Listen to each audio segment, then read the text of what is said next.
इतनी विशाल थी कि जैन समाज के लोगों के लिए भी व्यवस्था बनाना और गुरुवर जिनसेन स्वामी के जैसे अजैनों को भी जैन धर्म की प्रेरणा देना, जैन समाज पे लाकर के स्थापित करना, धन्य है गुरुदेव की वह पवित्रतम सोच, जिस सोच के कारण गुरुवर ने नक्सलाइट एरिया में जाकर के ब्रह्मचारियों को भेज करके वहां पे हथकरघाओं के सेंटर खोले।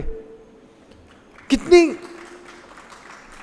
आपको दिखाई नहीं देता बंधु, आपने देखा नहीं ना वो चीज कि जब एक महिला अपने छोटे से बच्चे को दाल भात खिलाने के लिए किसी के घर में जाकर के झाड़ू पोछा बर्तन करती है, उस महिला से पूछो कभी कि यहाँ पर करती हो, कहाँ कहाँ करती हो।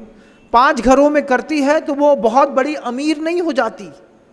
उसके घर में तुम्हारे जैसा 56 इंच का, 50 इंच का, 80 इंच का टीवी नहीं रहता, डबल डेकर वाला फ्रिज नहीं है उसके घर के अंदर। सड़े से मटके में, पुराने मटके में बच्चे को पानी पिलाती है। उससे पूछो एक बार क्या मजबूरी है दूसरों के घरों में जाकर के झाड़ू पोछा बर्तन करती हूँ। वो बताएगी तुमको वो बात कि मेरी जब शादी हुई थी उस शादी के वक्त पिताजी ने 50,000 रुपए का कर्जा लिया था। वो कर्जा 5 साल 6 साल हो गए, अभी तक कर्जा नहीं चुका। तुम्हारे घरों में आकर के 4 घरों में 4-4 हज़ार रुपए की नौकरी करती हूँ, 16,000 मिलता है।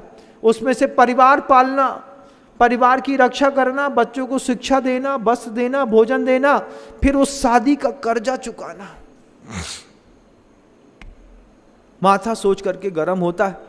हम अपने यहाँ के कर्मचारी को सिर्फ कर्मचारी या नौकर समझते हैं। गुरुदेव ने दर्द देखा कि 4,000 रुपए में दिन भर लगी रहती है वो महिला।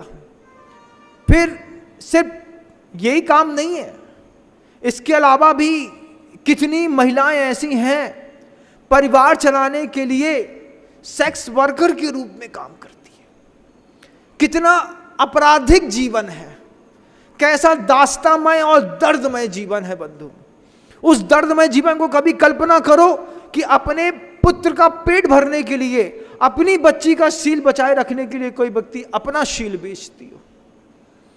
लेकिन ऐसी भी परिस्थितियां जब संसार में बनती हैं, आपने तो कुछ देखा नहीं ना, आप कहां देखोगे। लेकिन गुरुवर को सब दिखाई देता था।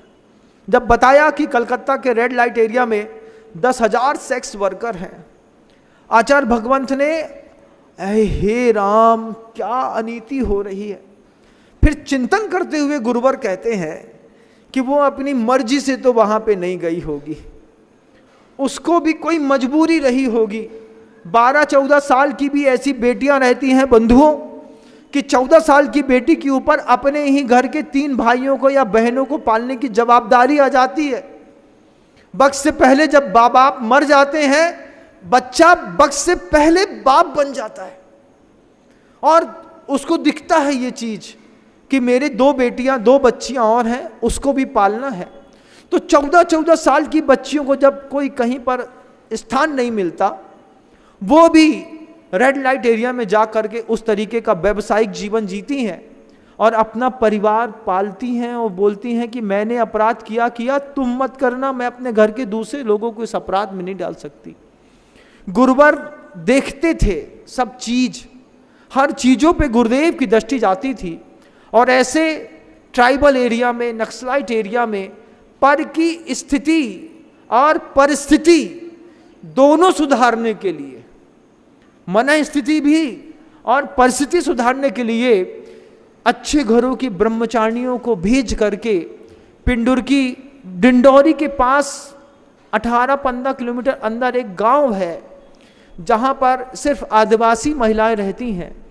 वो मांस खाते, शराब बनाते, बेचते, इस तरीके के काम करते, परिवार का पेट पालते। आज 1200 महिलाएं सुबह नमोकार मंत्र पढ़ती। मांस का त्याग है, शराब नहीं पीते, इस तरीके के व्यवसाय नहीं करते, झाड़ू पोछा नहीं लगाते। क्या करते हैं? सुबह से लेकर शाम तक एक खट खट खट खट हथकरघे की जो आवाज आती है, बीच में जिनेंद्र भगवान की जिनबिंब स्थापित किया, ब्रह्मचारियां वहां पूजा करती हैं। गुरुदेव का विशाल तैल चित्र बना करके वहां पर रख दिया। वे महिलाएं रोती हैं कि हमारा भगवान इस सृष्टि से चला गया।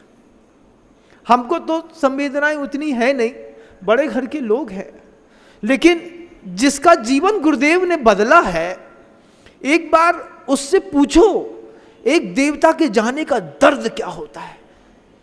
वो बताएगी कि अमरकंटक गए थे, गुरुदेव के चरणों में बैठ करके छोटा सा पेट का बच्चा सामने जब रखा कि भगवान आपके आशीर्वाद से ये लड़का संतान आई है, ये आपको संभालना है।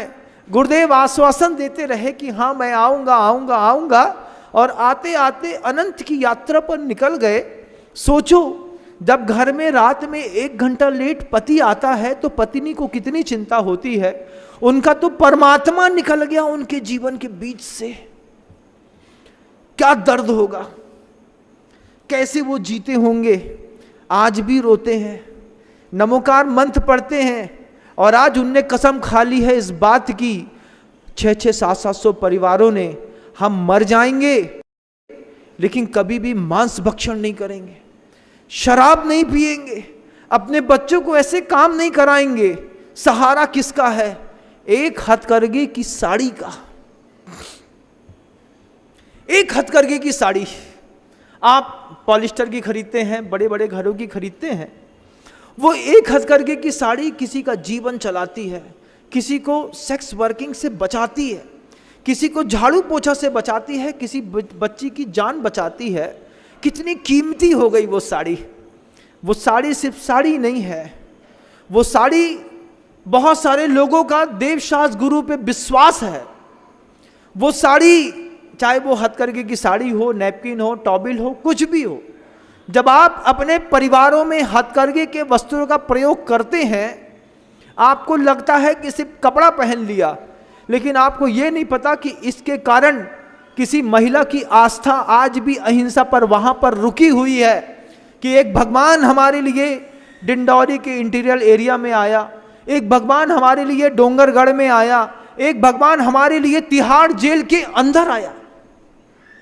आवेग में, क्रोध के आवेग में आकर के किसी का आपराधिक प्रवृत्तियों में आकर के मान लीजिए हत्या कर ली।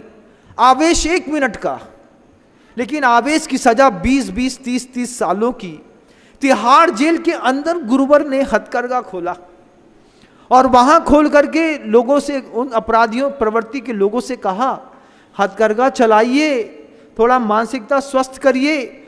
आपस में रह करके जेल के अंदर वो लड़ते थे, हथकरघा चलाते हैं, महीने का 40-40 हजार रुपए पैदा करते हैं, और उस 40 हजार रुपए से वो हथकरघे, वो तिहाड़ जेल के अंदर है, बाहर उसकी पत्नी की लाज बच रही है, उसको साड़ी मिल रही है, बच्चों को एजुकेशन मिल रही है, बच्चों को कपड़ा मिल रहा है।